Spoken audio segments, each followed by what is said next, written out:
നമസ്കാരം, ജാൻ മീഡിയ ന്യൂസിലേക്ക് സ്വാഗതം. ഒയിസ്ക +2 ഉന്നത വിജയം കരസ്ഥമാക്കിയ കുട്ടികളെയും രക്ഷിതാക്കളെയും ആദരിച്ചു. തിരൂർ ഒയിസ്ക ഇന്റർനാഷണൽ തിരൂർ ചാപ്റ്ററും തിരൂരിലെ നമ്പർ 1 കോച്ചിംഗ് സെന്ററായ ബ്രെയിൻ മേറ്റും സഫയർ അക്കാദമിയും ചേർന്ന് CBSE SLC +2 വിദ്യാർത്ഥികളെയും അവരുടെ രക്ഷിതാക്കളെയും അവരെ പഠിപ്പിച്ച അധ്യാപകരെയും ആദരിച്ചു.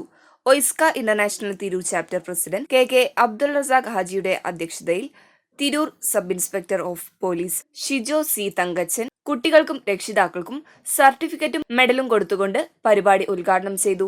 UPSC civil service rank holder doctor M Thasleem മുഖ്യാതിഥിയായിരുന്നു. ബ്രെയിൻ മേറ്റ് മാനേജിംഗ് ഡയറക്ടർ ഷാജുമാഷ് സ്വാഗതവും sapphire MD doctor T Suresh കുമാറും ഡോക്ടർ ജോൺ ലാലും വിദ്യാർത്ഥികൾക്ക് ക്ലാസ് എടുത്തു.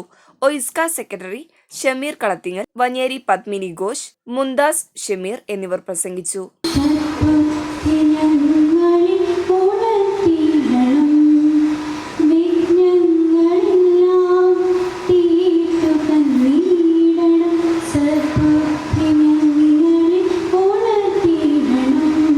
എൻ്റെ വിദ്യാർത്ഥികളെയും അതുപോലെ തന്നെ രക്ഷിതാക്കളെയും ആദ്യം ഈ വേദിയിലേക്ക് സ്വാഗതം ചെയ്യുന്നു. അടുത്ത വർഷം ഈ വിദ്യാർത്ഥികൾ നിർബന്ധമായിട്ടും നല്ല പ്രൊഫഷണൽ കോഴ്സിൽ ചേരും. കുറേ കുട്ടികൾക്ക് വലിയ ആഗ്രഹങ്ങളുണ്ടാവും. ഡോക്ടറാവണം, അതുപോലെ തന്നെ സിവിൽ സർവീസ് എഴുതണം, അതുപോലെ തന്നെ എഞ്ചിനീയറിംഗിന് പോകണം, JEE ഒക്കെ എഴുതിയിട്ട് എഞ്ചിനീയറിംഗ് പോകണം, അങ്ങനെയൊക്കെ ആഗ്രഹമുണ്ട്. അതിന് വ്യക്തമായിട്ടുള്ള കാര്യങ്ങളൊന്നും പറഞ്ഞു തരുന്നതിന് വേണ്ടിയിട്ട് ഇവിടെ ഞാൻ വളരെ എക്സ്പെർട്ട് ആയിട്ടുള്ള 2 സാർമാരെ ഇവിടെ നിർത്തിയിട്ടുണ്ട്.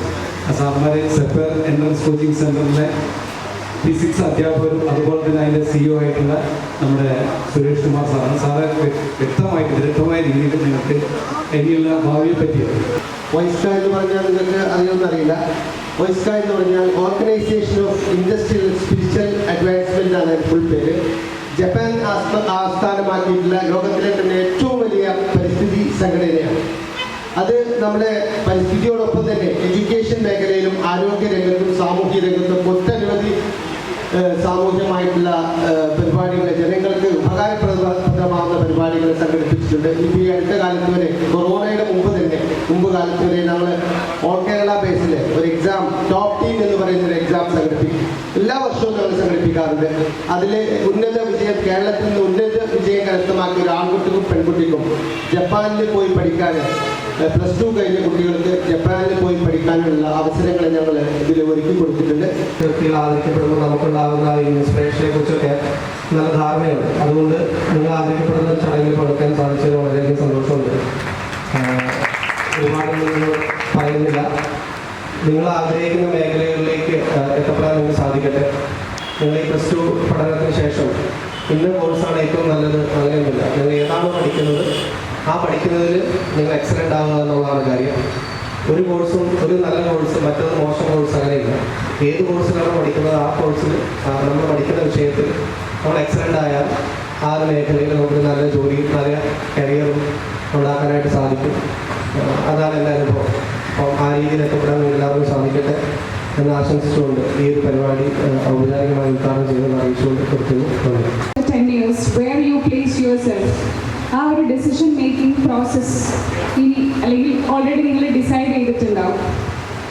അപ്പോൾ സാർ പറഞ്ഞ പോലെ you will be entering into your career goals. എന്തെങ്കിലും ഒരു കോഴ്സ് പഠിക്കുക, പഠിച്ച് ജോലി വാങ്ങിക്കുക എന്നുള്ള ഒരു ലക്ഷ്യം എല്ലാവർക്കും ഉണ്ടായിരിക്കും. അതിനേക്കാളും അപ്പുറം പഠിച്ച് നിർത്താതിരിക്കുക, വീണ്ടും വീണ്ടും പഠിക്കുക. ഒരുപാട് കാര്യങ്ങളുണ്ട്. നിങ്ങളുടെ താല്പര്യം, നിങ്ങളുടെ പഠിക്കാനുള്ള കഴിവ്, നിങ്ങളുടെ പൊട്ടൻഷ്യൽ, അത് നിങ്ങൾ വിചാരിക്കുന്നതിലും കൂടുതലാണ്. അപ്പോൾ അതിനൊക്കെ സ്യൂട്ട് ചെയ്യുന്ന, നിങ്ങൾക്ക് എത്തിച്ചേരാൻ കഴിയുന്ന ഏറ്റവും നല്ല നിലയിലോട്ട് എത്താൻ സാധിക്കുക എന്നുള്ളത് വലിയ കാര്യമാണ്. ഒരുപാട് കഷ്ടപ്പാടാണ്. ഇനി അങ്ങോട്ടുള്ള ട്രാക്ക് എന്ന് പറഞ്ഞാൽ വിചാരിക്കുന്നത് പോലെ എളുപ്പമൊന്നുമല്ല. നിങ്ങൾ ഈ 10th 12th ഫുൾ A+ കിട്ടിയതുപോലെയുള്ള ഒരു എഫർട്ട് ഇട്ടതുകൊണ്ട് എനിക്ക് തോന്നുന്നില്ല ഇനി അങ്ങോട്ടുള്ള കാലഘട്ടത്തിൽ, കാരണം നിങ്ങൾ ആലോചിച്ചിട്ട് പോയിന്റ് ചെയ്യാൻ പറഞ്ഞിട്ടോ, ഒരു ആവറേജ് കുട്ടി അല്ലെങ്കിൽ ഒരു ആവറേജ് കുട്ടി എന്ന് പറഞ്ഞാൽ സാധാരണ ഒരു മലയാളി കുട്ടി 3 മാസമേ എഫക്റ്റീവായിട്ട് യൂട്ടിലൈസ് ചെയ്യൂ. എത്ര മാസം യൂട്ടിലൈസ് ചെയ്യൂ? 3 മാസം. നിങ്ങൾ പഠിക്കുന്ന സമയം കുറവാണ്. നിങ്ങൾ ഓരോ ദിവസവും പഠിക്കുന്ന സമയം വളരെ വളരെ വളരെ വളരെ കുറവാണ്. മറ്റ് സംസ്ഥാന സംസ്ഥാനങ്ങളെ അപേക്ഷിച്ച് നമ്മൾ ഒരുപാട് ഇത് പറയുമ്പോൾ എനിക്കിപ്പോൾ ഇതിൽ എല്ലാ കുട്ടികളെയും ഇൻഫ്ലുവൻസ് ചെയ്യണമെന്ന് ഒരാഗ്രഹമില്ല. ഞാൻ പറയുന്ന ആശയങ്ങളോട് അല്ലെങ്കിൽ നിങ്ങൾ വലിയ പ്രൊഫഷണൽ എത്തിച്ചേരണമെന്ന് ആഗ്രഹമുള്ള ഒരു കുട്ടിയെ ഇൻസ്പയർ ചെയ്യാൻ പറ്റിയാൽ മതി. MES തിരൂരിൽ ഞങ്ങളുടെ എൻട്രൻസ് ക്ലാസ്സിൽ നടക്കുന്നുണ്ട്. 94% വലിയ മാർക്കാണ്. നല്ലൊരു ക്ലാപ്പ് കൊടുത്തു, കുഴപ്പമൊന്നുമില്ല. ചെയ്യാൻ പറ്റും. എന്താണ് നമുക്ക് എവിടെ എത്തിച്ചേരണം, നമുക്ക് ഡിറ്റർമിനേഷൻ, നമുക്കൊരു ലക്ഷ്യം വേണം ആദ്യം. അത് ഉണ്ടെന്നുണ്ടെങ്കിൽ അതിന് ഹാർഡ് വർക്ക് ചെയ്യാൻ റെഡി ആണെന്നുണ്ടെങ്കിൽ എത്തിച്ചേരാൻ പറ്റും. അപ്പോൾ അടുത്ത വർഷം ഡോക്ടറായിട്ട് നിങ്ങളൊക്കെ കാണാൻ, നിങ്ങളുടെ മുന്നിൽ പിന്നിരിക്കാൻ കാണാൻ പറ്റട്ടെ എന്ന് ആഗ്രഹിച്ചു. റിസൾട്ട് വന്ന മുതൽ ഞാൻ കൺഫ്യൂഷനിലാണ്.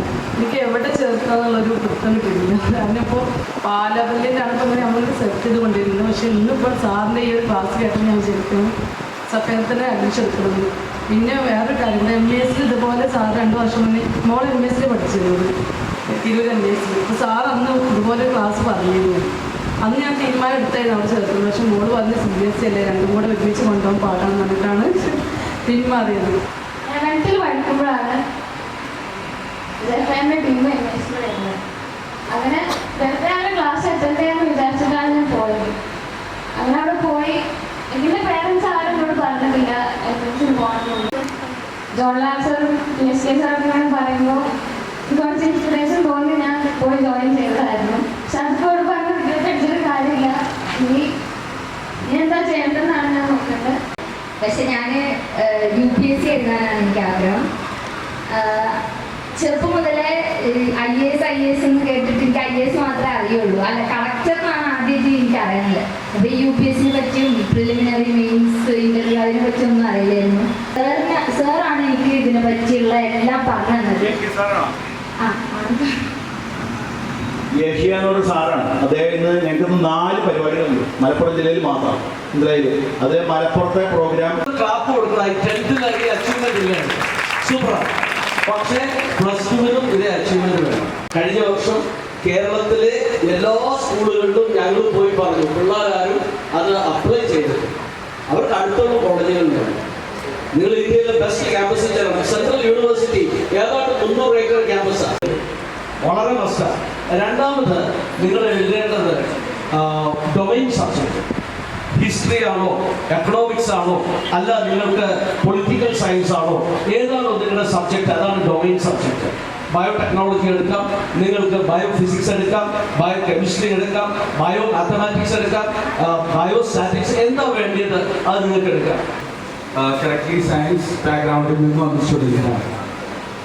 അപ്പോൾ കൊമേഴ്സ് മേഖലയിലുള്ള ഞങ്ങൾക്ക് എന്താണ് ഓപ്ഷൻ ഉള്ളത്? നമ്മുടെ കൊമേഴ്സ് ബാക്ക്ഗ്രൗണ്ടിലുള്ള സ്റ്റുഡൻസ് ഒരു അറൗണ്ട് 60 years ആയിട്ട് ഫോളോ ചെയ്തൊരു നോർമൽ പ്രൊസീജിയർ ഉണ്ട്. 10th കഴിഞ്ഞു, ദെൻ BCom-ന് ഏതെങ്കിലും സെൽഫ് ഫിനാൻസിങ് കോളേജിൽ പോയി അഡ്മിഷൻ എടുക്കും. 3 years കഴിയും. 3 വർഷം കഴിഞ്ഞിട്ടാണ് ആൾ മനസ്സിലാക്കുന്നത്. കാരണം മാർക്കറ്റിൽ പോകുന്നു, ജോബ് എൻക്വയറി ചെയ്യുന്നു, എത്ര കിട്ടും സാലറി, ഒരു BCom ഗ്രാജുവേറ്റിന് എത്ര സാലറി ഇന്ന് മാർക്കറ്റ് ഓഫർ ചെയ്യുന്നുണ്ടാവാം.